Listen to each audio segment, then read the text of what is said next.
And joining us now is Tarik Skubal's manager, also a finalist for AL Manager of the Year. Yeah, it's AJ Hinch of the Detroit Tigers. AJ, congratulations. So much to talk to you about. We're just talking about Tarik Skubal, so I want to start there. We've been going back and forth about most outstanding and most valuable for all of these awards. We know how outstanding Tarik Skubal is, but how do you describe his immense value to the Tigers of 2024? Oh, man. I mean, he was everything for us. When you needed someone to, put up a big performance, like he was our guy. When you needed somebody to punch out somebody, get us out of an inning, he was our guy. When you needed someone to show incredible competitive emotion, he was our guy. So we leaned on him for so much leadership and dominant performance, and he delivered in all ways. And so when you put that year together, I mean, I can remember the one or two starts where he wasn't like at his best, and that's it. Like he was the definition of dominant for our team and across the league. AJ, he reminds me of a guy, Johan Santana, when he was at his best. Not only the mix is easy with the fastball and changeup, but more importantly, I always thought of Santana as pursuing efficiency, and I think the same for Tarik.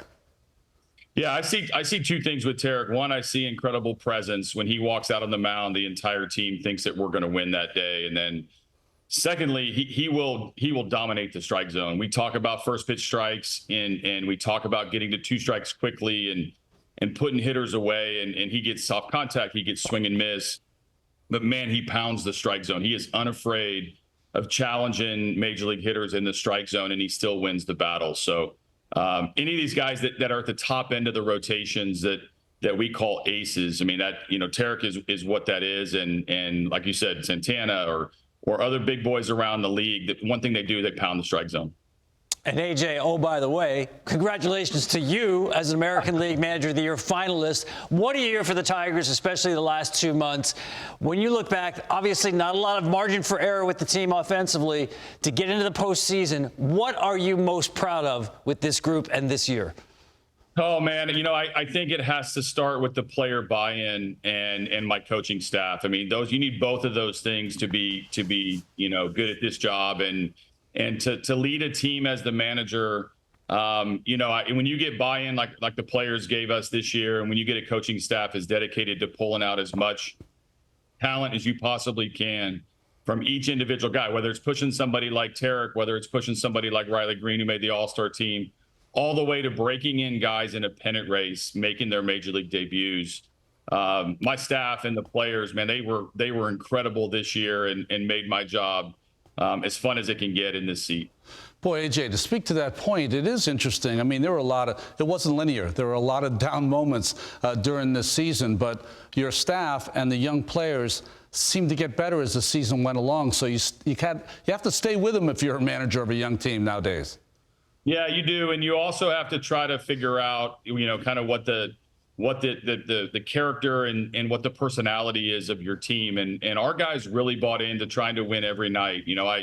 I do use a lot of those phrases like, we're going to try to win the night. We're going to try to win a series. We try to win homestands and try to win at the margins, like all the things that are important when you're a team that's building. But when the players will just do it, like they'll walk off the on deck circle because I'm pinch hitting somebody, or they will walk off the mound in a short outing because the guy coming behind them has a specific role on our team. That type of buy-in isn't for free. Like, you got to build that over time, and you need staff to reinforce that, and you need to execute at a high level. Now, we had no margin for error to get where we got. But, we kept winning games and winning series and winning weeks. And you look up, we were one of the best teams in baseball over a 50, 60 game span. This wasn't just a good September. This was a good second half of the season to get where we got, and the attention that we got as it grew. Our players started to play better and better. Let me dive into that, AJ, because when you trade Jack Flaherty at the deadline, it looked like, okay, Tigers are looking at 2025. Mm-hmm. When did you begin to understand that 2024 postseason was going to be in play for this team?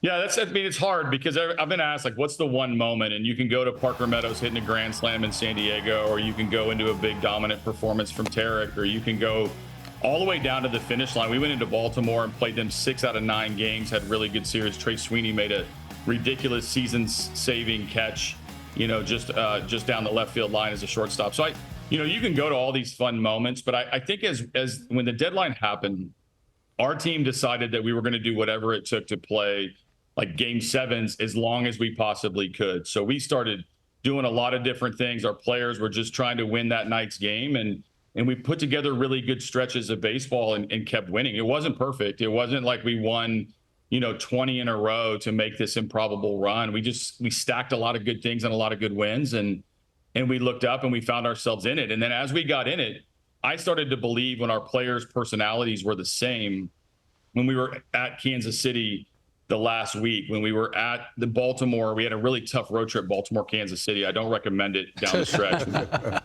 Big teams like that. But we responded very, very well, and our personality remained the same all the way through the playoffs. We won the first playoff series in Tigers for the last, decade or so, and we're in position to win the next round. But I just love this team. I love the year we put together, and now the expectations will grow.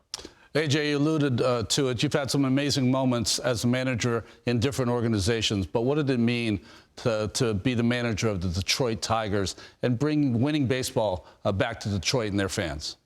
Yeah, it means the world to me. Detroit took a chance on me coming out of one of the lowest moments that I had in my career, and I wanted to do everything I could to bring winning baseball back to Detroit. It's taken a few years. The organization's been great to me. The fans have been incredible, and I was always told, hey, listen, when this team stabilizes and when we get better, this is going to be one of the best places to play in baseball, and they're right.